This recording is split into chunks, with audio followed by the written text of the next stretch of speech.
그래서 이렇게 부모와 자녀 관계가 자녀의 발달에 따라 조정되지 않으면 청소년은 부모에게 답답함을 느끼죠.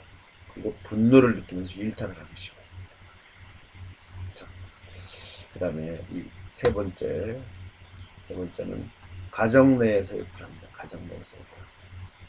가정이 화목하지 않은 거예요. 늘 싸우고 늘 학대당하고 하는 거죠. 가정의 불화와 학대가 심각할 때 자녀는 정서적인 불안감을 갖게 됩니다. 위기에 처하게 되죠.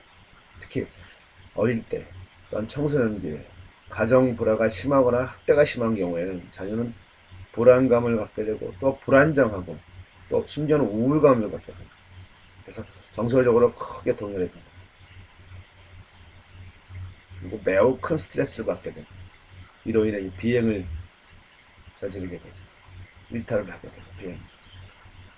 그 다음 네 번째는 이 가정 내의 유계질서의 부재입니다. 유계질서가 없는 거예요. 그러니까 부모가 부모의 권위가 없는 겁니다. 부모가 부모의 권위와 통제력을 상실해버린 거예요. 그런 경우에 청소년 자녀가 자칫 부모보다 더 통제력을 행사할 수가 있어요. 그러한 가족은 위험한 가족입니다. 그래서 이때 부모가 이에 맞서 상황을 통제하려 하면 청소년은 지나치게 비행행동 등으로 자신의 행동 수위를 한 단계 높임으로써 부모의 권위를 무력화시키는 거죠. 이런 가정들이 많아요. 비행 가정들. 부모의 권위를 세워야 한다. 가정 내 위계 질서를 세워야 한다는 거죠. 그게 없을 때 이런 일탈이 위험하고 비행이 나간다. 그다음에 다섯 번째 이제 빈곤 가정과 결손 가정. 꼭 빈곤하다고 비행 청소년들이 나타나는 건 아니지만 그러나 이 빈곤 가정에서 많이 나타나죠. 절대적 빈곤은 인간을 무기력해 하게. 그래서 가난하기 때문에 부모님들이 먹고 살기에 바쁜 거예요. 그렇죠? 가정의 자녀들의 신경을 못 쓰는 거죠. 그래서 이 절대적 빈곤은 또 인간을 무기력하게 하고 또 정서적 불안감을 야기해서 부모든 아이들도 마찬가지로 서로를 사랑으로 여기고 인식할 수가 없는 거죠. 그래서 청소년으로 하여금 공격적인 행동을 또 빠지게 할 수 있죠. 그래서 이 절대적 빈곤 가정뿐만 아니라 심리적 차원에서의 상대적 빈곤 가정, 절대적 빈곤 말고 심리적 차원의 상대적 빈곤 가정, 그렇게 어렵다, 빈곤하다, 우리 가정은 행복하지 않다, 뭐 이렇게 생각하는 그런 가정들이죠. 이런 역시 여기서 무력감, 열등감, 사회에 대한 어떤 반발, 반항심, 공격성, 폭력을 초래할 수가 있죠. 상대적인 빈곤 가정, 심리적 차원에서. 그렇죠. 그 다음에 이제 결손 가정. 결손 가정은 정상적인 가족의 기능을 상실한 가정이라 할 수가 있죠. 그래서 그 안에서 가족 구성원의 역할이 변화하게 되고요. 그리고 그러한 재적응 과정에서 문제가 발생하기도 합니다. 결손 가정. 부모님이 이혼해서 엄마랑 살거나 아빠랑 살거나. 그렇죠. 이런 것들이 이제 가정에서의 요인들입니다. 가정에서의 비행 청소년들이 비행을 하게 되는 요인 5가지. 부모 양육 태도의 문제, 자녀 발달에 따른 관계 조정의 실패, 가정 불화 확대, 가정 내에서의 위계질서 부재. 못하네요. 가족입니다. 빈곤 가정이나 결손 가정. 그렇죠? 자, 가정적인 요인을 봤습니다. 네, 다음은 학교 요인입니다. 학교 요인. 자, 비행 청소년들이 비행을 저지르는 요인 3번째, 학교 요인. 자, 학교 첫 번째는 학교에 대한 낮은 애착. 학교의 애착이 낮은 거죠. 입시 위주의 교육, 그렇죠? 사회 정의 실현과 사회 문제에 대한 학교 교육의 소극성, 이런 것들. 학교 교육의 관료화, 이런 것들. 이런 것들이 학교 교육의 다양한 문제점을 드러내게 되고 청소년들이 이제 학교에 대한 애착을 갖지 못하게 하는 거죠. 그래서 교사에 대한 애착, 그다음에 친구들에 대한 충분한 관심을 받지 못하는 거예요. 그래서 이로 인해서 일부 청소년들은 그 분노를 범죄나 비행으로 해소할 가능성이 많아지게 되는 거죠. 그래서 일반적으로 비행 청소년들은 학교에 대한 애착이 매우 낮은 것이 특성입니다. 그래서 학교에서도 비행 청소년들을 막기에는 힘이 역부족이죠. 학교의 구조적 내지는 물리적인 어떤 여건들을 볼 때 굉장히 비행 청소년들을 막기에는 좀 부족한 부분이 많다. 그래서 비행 청소년들은 학교에 대한 낮은 애착이 있다. 두 번째는 이제 학업의 실패입니다. 학업에 실패하는 거죠. 이 청소년에게 있어서 학업은 사실은 자존심이죠, 자존심. 그래서 청소년 정에 큰 영향을 미친다. 학업은 공부를 잘하고 못하고 그 학습의 만족감 내지는 학습을 좋아하고 싫어하는 이런 부분들. 그래서 학력 위주의 우리나라 교육 풍토하에서 학교 교육의 목표는 여전히 우리는 지금 개인의 진학, 입시 위주가 목표예요. 오히려 개인의 어떤 전인적 인격 성장, 전인적인 발달이 목표가 되어야 되는데 그렇게 안 되는 거죠. 입시, 진학이 목표가 되기 때문에 공부를 못하는 학생들이 쓸 자리가 없는 겁니다. 그래서 학업 성적이 저하되는 거죠. 근데 이것들은 사실은 학생들이 엄청난 스트레스를 주고 또한 분노를 유발하게 되죠. 일부 학생의 경우 이러한 분노와 좌절감을 일탈과 비행으로 표현하게 합니다. 그리고 이 성취와 성공의 동기가 이제 없어지는 거예요, 점점. 학업에 대한 실패 때문에. 그러다 보니까 더 이상 잃을 것이 없다고 생각하는 그러한 생각 가운데서 사회적으로 수용되는 그런 건강한 방식의 행동을 해야 될 이유를 찾지 못하는 거죠. 이러한 학업의 실패가 비행 청소년의 원인이 되고요. 또 세 번째, 낙인입니다. 낙인. 학교에서 낙인. 낙인, 너는 비행 청소년이야. 낙인죠. 그래서 이 낮은 성적, 학교에서의 규칙의 무시, 그 다음에 선생님들과의 긍정적인 관계를 설정하지 못했을 때, 그로 인해서 뭔가 혼나거나 공부 못하거나 이런 낙인이 찍혀지는 거죠. 교사들로부터 부정적인 시선 받게 되는 거죠. 그로 인해서 이제 비행 청소년들과 교사가 서로 우호적인 상호관계, 긍정적인 상호관계를 갖는 게 아니라 부정적인 상호관계를 갖게 되죠. 그래서 이것이 오히려 교사와 비행 청소년의 악순환이 되게 하는 그러한 요인이 됩니다. 그래서 학교에는 세 가지: 학교에 대한 낮은 애착, 그다음에 학업의 실패, 학교에서의 낙인이 바로 원인이 된다. 네 번째, 또래입니다. 또래. 친구들. 또래 요인. 또래 요인은 첫 번째 나쁜 친구들이에요.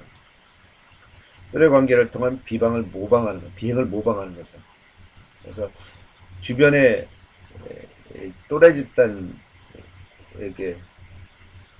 비행 청소년들은 보상과 처벌, 그래서 자신의 행동을 모방하도록 부추깁니다. 그렇죠? 그래서 그 행동이 상호 강화되는 특성이 있어요. 특히나 청소년 초기나 중기 동안은 또래가 되게 중요하죠. 또래에 대한 동조 현상이 굉장히 강해요. 그래서 비행 청소년들은 서로 간의 동조를 통해서 자신들의 행동을 정당화할 수 있죠. 그리고 만약 또래 집단이 자신들의 행동에 동조하지 않을 경우에는 폭력을 행사하거나 따돌림 등 집단적인 거부와 배척을 하게 됩니다. 이를 통해 자신들의 힘을 과시하게 됩니다. 그것이 또래 관계를 통한 비형 모방, 그러니까 비행의 원인입니다. 다음은 또래 요인은 바로 따돌림이죠. 따돌림을 경험하는 거예요. 또래 따돌림. 그러니까 집단 따돌림을 당한 경우에 비행 행동을 할 가능성이 높죠.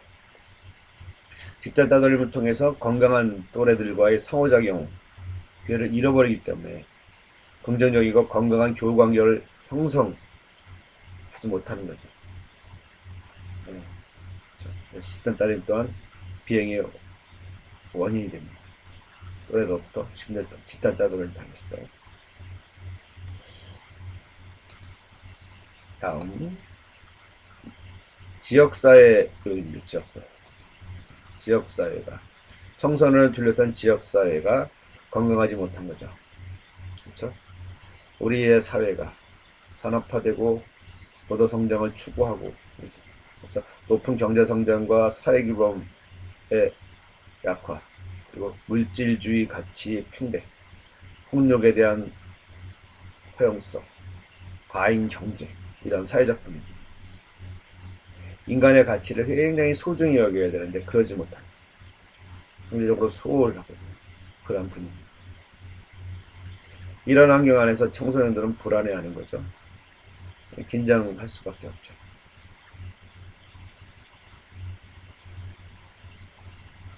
이에 압도된 일부 청소년들의 비행 행동을 부추길 수가 있는 거죠. 만약에 지역사회 자체가 어떤 청소년들의 특정 행동에 대한 명확한 규범을 세워야 되죠. 그리고 바람직하지 못한 행동에 대해서 관여해야 되는데 그러지 못하도록 제지할 수 없는 그런 상황이 된다면 청소년의 비행 가능성은 상당히 높아지는 거죠.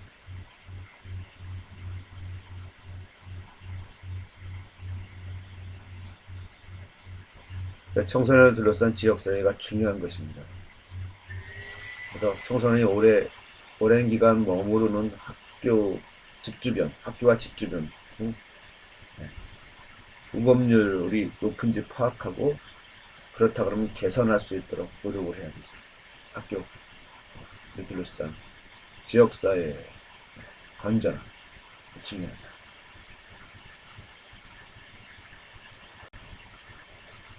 다음 4절 비행의 예방과 대처를 보겠습니다. 이 4절에서는 그 청소년 비행에 대한 개입 방법에 대해서 알아봅니다. 일단은 청소년 비행 문제가 심각하죠. 그 문제를 해결하기 위해서는 다양한 방법들이 이제 시도돼야 되는데, 먼저 비행 청소년 당사자를 위한 어떤 예방과 개입 방법이 필요하겠죠. 이게 개인적 요인이 있으니까. 그 다음에 이제 가정을 타겟으로 가정에서의 예방과 개입이 있을 수 있고, 또 학교에서의 예방과 개입이 있을 수 있고, 그 다음에 이제 지역사회에서 예방과 개입이 있을 수 있다는 겁니다. 이 4절에서는 세 가지를 보겠습니다. 가정에서의 예방과 대처, 그 다음 학교에서의 예방과 대처, 그 다음에 상담 전문가의 예방과 대처를 보겠습니다.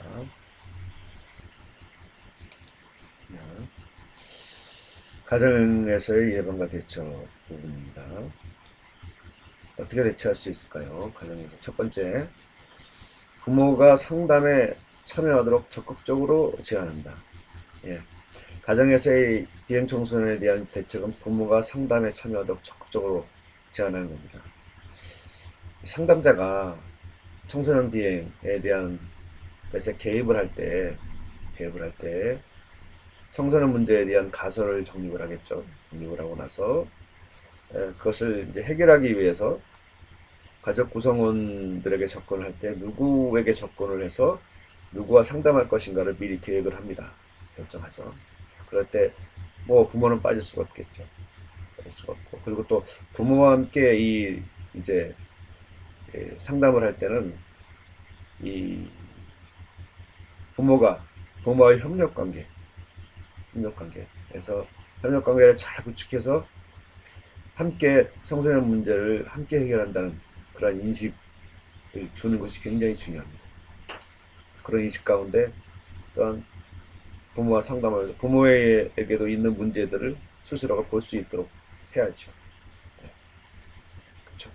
가정이 이제 상담을 통해서 그 문제들을 해결할 때 비행 청소년들의 비행에 대한 그런 가능성들이 더 적어지는 거죠. 두 번째, 가정에서의 예방과 대처는 자녀 문제와 상황에 대해서 부모가 충분하게 파악하도록 하는 겁니다. 그래서 부모가 자녀 문제와 상황을 어떻게 파악하고 있는지 듣습니다. 듣고, 그리고 이 부모의 마음을 공감적으로 수용하며 경청하는 데서 보여주면서 이제 그 부모가 자녀의 문제에 대해서 얼만큼 충분하게 파악하고 있는지 돕는 거죠. 그래서 부모가 자녀의 비행 문제의 특성과 심각성에 대해서 객관적으로 인식하도록 도와주고, 부모의 양육 태도나 그 다음에 부모와 자녀 간의 관계가 자녀의 비행 문제에 어떤 영향을 미쳤는지에 대해서 이해할 수 있도록 해줘야 됩니다. 그럴 때 해결의 실마리가 있는 거죠. 이를 통해서 만일 부모가 비행 자녀를 대하는 방식에 있어서 문제가 있는 경우에 바꿀 수 있도록 해줘야죠. 상담자는 부모가 자녀를 올바르게 훈육하면서 가정의 응집성을 높일 수 있는 방법에 대해서 안내해주면 됩니다. 그런 방법이고요. 또 이제 만약에 가족 간에 지나치게 약한 유대가 있거나, 유대가 약한 거죠. 또 지나치게 너무 강한 유대, 이런 것들이 문제를 발생했을 때 건강하지 않은 유대관계가 이제 있다면 그것을 변화시킬 수 있도록 조력해 줘야 되죠. 다음은 학교에서의 예방과 대처 방법입니다. 학교에서의 예방과 대처 방법. 자, 학교에서는 첫 번째, 학교 내 규칙을 마련한다. 학교의 규칙을 잘 지킬 수 있는 지침을 모든 학생에게 제시하고 이를 숙지하도록 하는 겁니다. 그래서 비행 행동을 미리 예방하는 거죠. 이를 통해서 학생은 자신의 행동에 책임지는 법을 배울 수 있도록 해주는 것이에요. 그래서 명확하게 학교 내 규칙을 마련한다. 다음, 다양한 프로그램을 마련한다. 입시 위주의 학교 분위기, 거기서 자신이 원하는 만큼 학업 성취를 못해서 학업 실패를 맛본 그런 학생들, 학교에서 더욱더 소외될 수 있죠. 그래서 공부 잘하는 사람들만을 위한 학교, 그것이 아니고 그 속에서도 성취감을 느끼며 학교를 긍정적으로 지각할 수 있도록 하는 프로그램들을 만들어줘야죠.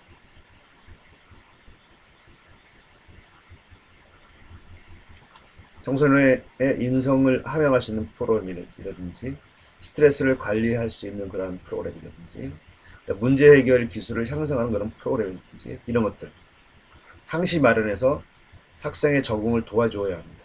학교에서는. 또한 정기적으로 학교 폭력 예방 캠페인도 하고 하는 것, 이런 것들이 이제 일탈과 비행을 예방하는데 도움이 되는 거죠. 다양한 프로그램들을 만들어라, 학생을 위해서. 그렇죠? 그 다음 두 번째, 학내의 연계체제를 확립해라. 연계체제를 확립해라. 연계. 자, 비행 청소년들의 지도를 위해서 학교 외에 연계체제를 만들어놔야 됩니다.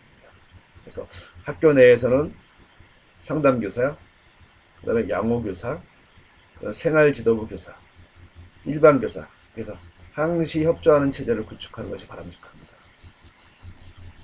그래서 연계체제를 활용함으로써 상호 자문이 가능하고 비행 청소년에 대한 더욱더 풍부한 자료들을 확보할 수 있다.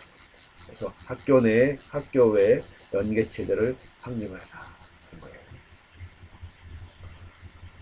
다음 이제 상담 전문가의 예방과 대처. 여러분들 이제 상담을 배우실 거기 때문에 이 부분이 중요하죠. 상담 전문가의 예방과 대처입니다. 청소년 비행 문제에 대해서 상담 전문가가 뭐 접근하는 방식은 다양하고 많죠. 지금 간단히 나왔는데 먼저 기본적으로는 라포를 형성해요. 라포.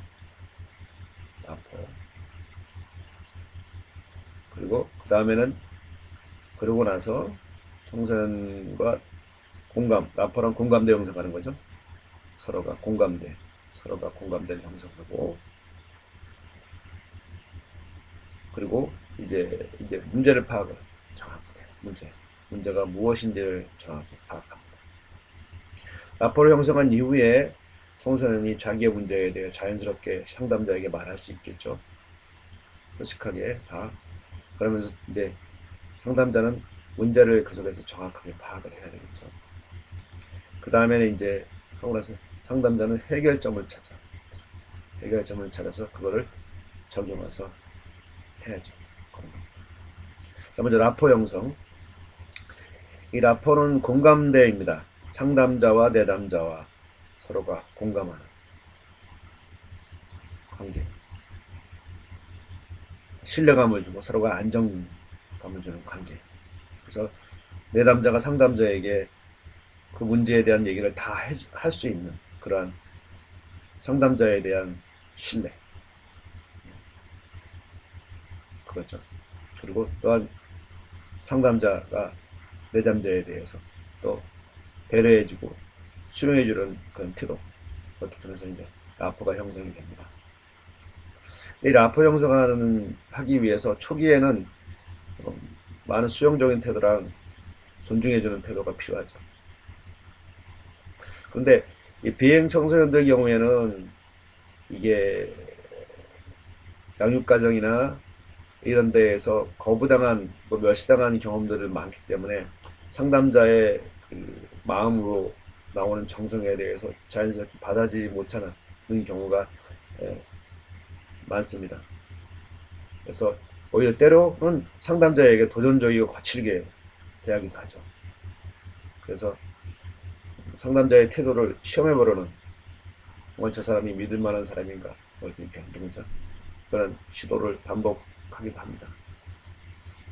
이때 이제 상담자는 내담자의 반복적인 시도에 대해 초연하게 대처를 해야 되죠. 인내가 필요한 것입니다. 그리고 청소년의 상담실 안에서 어떠한 이야기를 할 수 있도록, 어떤 이야기도 할 수 있도록 편안하게 분위기를 조성을 하는 게 좋죠. 하지만 어떠한 행동이라도 하더라도 다 허용해 주는 것은 안 됩니다. 그래서 어떠한 말을 해도 편안하게 분위기를 만들지만 마음대로 행동하게끔 해서는 되지 않고요. 편안하고 자유로운 분위기를 유지하되 절대 해서는 안 되는 행동이 무엇인지를 명확하게 안내해 주는 것이 굉장히 좋습니다. 때로는 상담자와 내담자의 딱 직업적인 절제도 필요한 거죠. 그리고 만약에 청소년이 위기 상황에 있다 그러면은 우선적으로 안정된 조치를 취해야 되죠. 전문기관에 소개하고 연계하는 거, 이런 것들이 이제 필요하겠죠. 자, 라포 형성이고요. 그 다음에 이제 문제를 파악하는 것. 라포 형성한 이후에 비행 청소년과 내담자가 상담자 간에 서로 이제 상담이 일어나겠죠. 그러면 이제 그 속에서 청소년 비행에 관한 위험 요소, 문제가 파악해야 되는 그 문제는 위험 요소와 보호 요소를 파악해야 돼요. 위험 요소와 보호 요소. 그래서 위험 요소는 뭐냐면은 청소년에게 문제를 일으킬 소지가 높도록 하는 특성이나 요소. 그러니까 그 청소년이 비행을 저지르게 하는 그도록 하는 그런 특성이나 요소. 그게 무엇인지, 그게 위험 요소죠. 보호 요소는 위험 요소에 노출되었을 때 나타날 수 있는 부정적인 영향력을 중지하거나 완화시켜 문제 행동을 야기될 수 있는 확률을 낮추는, 그 문제 행동이 야기될 수 있는 확률을 낮추는 요소가 또 무엇인가 하는 보호 요소, 그런 것들을 파악할 줄 알아야 됩니다. 상담자는 이런 다양한 요소들을 파악하기 위해서 여러 가지 방법을 이용할 수가 있겠죠. 우선 먼저 런담을 통해서 비언어적인 내담자의 언어적인 비언어적인 특성, 내담자의 언어적인 특성, 이런 걸 통해서 위험 요소가 뭔지, 보호 요소가 뭔지 폭넓게 파악할 수 있고요. 또 검사를 통해서 이미 표준화되어 있는 검사들 통해서 할 수 있습니다. 표준화 검사, 비표준화 검사, 이런 것들을 이용할 수가 있어요. 그걸 통해서 이제 각각 이제 파악할 수 있는 거죠. 청소년에 맞는 적합한 검사가 무엇인지 상담자가 이제 해야 되겠죠.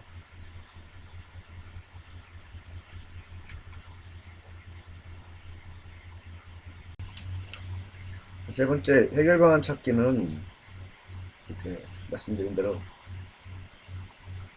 청소년 사안에 맞는 적합한 이제 해결 방안을 청소년과 함께 찾는 겁니다. 이때 이제 굉장히 청소년 자체가 위기에 처해 있는 상황이라면 위기를 극복할 수 있도록 즉각적이고 적극적인 개입을 해야 되겠죠. 그리고 혹시 자살 충동을 이야기하는 청소년이라면 먼저 자살하지 않겠다는 약조를 먼저 서면을 받아놓는 것이 좋아요. 그리고 자살 동기를 구체적으로 탐색하고 개입해야 할 문제 영역을 찾아서 해결하도록 돕도록 돕는 겁니다. 그래서 이들이 현재의 고통에 압도되지 않도록 지지해주고, 그리고 갈등을 초래할 현실적인 문제들에 대한 대처 방법을 모색해 주는 거죠. 해결점들을 찾아줘야 되는 겁니다. 그 다음에 일반적인 비행 청소년의 경우에는 이제 청소년의 대처 능력을 증진시키는 쪽에 이제 초점을 맞춰서 해결점을 찾는 게 좋아요.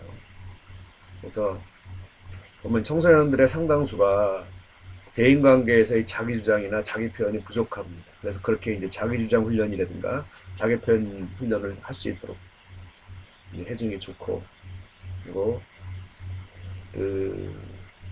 일반 청소년들과의 관계에서 이들이 건강하게 대처할 수 있는 능력들을 증진시켜주는 그런 여러 가지 방법들을 이제 찾아서 해결 방안으로 이제 찾아서 그들에게 이제 적용시키는 거죠. 그러면서 해결을 하는 겁니다. 이 부분은 앞으로 여러분들이 상담을 배우면서 청소년들 관해서 이제 서서히 구체적으로 이제 습득해 나가는 과정을 갖게 될 겁니다. 다음, 이제 지역사회에서의 아까 빠졌는데요. 지역사회까지 하죠. 지역사회에서의 영향과 대처. 자, 지역사회는 어떻게 대처해야 되는가, 어떻게 개입해야 되는가 하는 거예요. 먼저 지역사회에서 긴밀한 협조 체계를 구축하라. 당연하겠죠. 그렇죠? 학교와 또 가정과 상담소가 긴밀한. 그래서 각각 학교는 지역사회 조직이나 기관과 긴밀한 협조관계를 구축하고요. 또 상담자는 지역사회에서 활용할 수 있는 기관 등의 자원을 파악하고 이들과 협력관계를 이루는 것, 이런 것도 중요하죠. 다음은 청소년을 위한 문화시설을 확충하라. 청소년들이 안심하고 건전하게 놀 수 있는 문화시설, 놀이문화 육성을 해야 합니다. 이걸 위해서 지역사회는 노력해야 됩니다. 그리고 청소년들의 올바른 가치관 함양과 심신단련을 위해서 청소년 문화의 장을 마련해 주는 것이 필요합니다. 우리 책 보면은, 우리 책에 보면은, 우리 책 77페이지 보면은 그 지역사회 각 기관의 상호 협력관계 형성 나오죠. 그래서 학교와 정부단체와 경찰과 청소년에서 협력관계를 구축한다. 이런 2번이었고요. 그다음에 청소년을 위한 문화 시설을 확충한다. 이런 노력들이 바로 지역사회가 비형 청소년의 비형을 예방하기 위한 그런 노력들입니다. 자, 이번 주에는 청소년 비형에 대해서 좀 봤습니다. 청소년 비형의 정의, 그다음에 현황, 그다음 원인, 그리고 어떻게 다룰 것인가, 대처 방안, 이런 것들을 좀 봤습니다. 네, 고생하셨고요. 감사합니다.